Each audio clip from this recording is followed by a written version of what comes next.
প্রচণ্ড শীত, হ্যাঁ প্রচণ্ড কি বলবো আপনাদেরকে। ঢাকাতে গাজীপুরে 13.5 ডিগ্রি সেলসিয়াস তাপমাত্রা, 19.5 ডিগ্রি সেলসিয়াস তাপমাত্রা ছিল। তো যত ঠান্ডা বাড়বে ততই কিন্তু তাপমাত্রা নিচে নামতে থাকবে। এখন আছে 13.5 ডিগ্রি সেলসিয়াস। হয়তো সন্ধ্যার দিকে রাতের দিকে ঠান্ডা কিন্তু আর একটু বাড়তে পারে। যদি তাপমাত্রা 8 থেকে 10 ডিগ্রি সেলসিয়াসে চলে আসে তাহলে কিন্তু প্রচণ্ড ঠান্ডা পড়বে। এই 13.5 ডিগ্রি সেলসিয়াসে যে অবস্থা আমাদের, বিভিন্ন জায়গায় কিন্তু আগুন করা হয়েছে, বিভিন্ন জায়গায় আগুন করা হয়েছে। হ্যাঁ, মানুষের কিন্তু মানে প্রচণ্ড শীত, কি বলবো আপনাদেরকে, প্রচণ্ড শীত।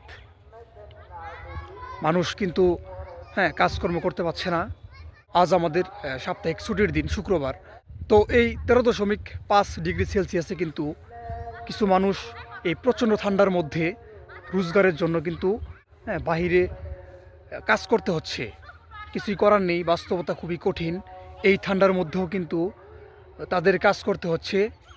আবার কেউ কিন্তু লেপের নিচে ঘুমাচ্ছে, হ্যাঁ কেউ কিন্তু লেপের নিচে ঘুমাচ্ছে, আবার কেউ রোজগারের জন্য কাজ করছে। প্রচণ্ড ঠান্ডা।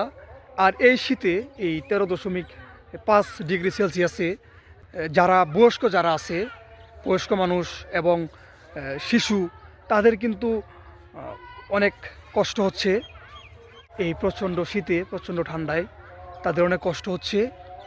তো এরকম আবহাওয়া কিন্তু আরও 2 থেকে 3 দিন থাকতে পারে, আবহাওয়া অফিস বলছে।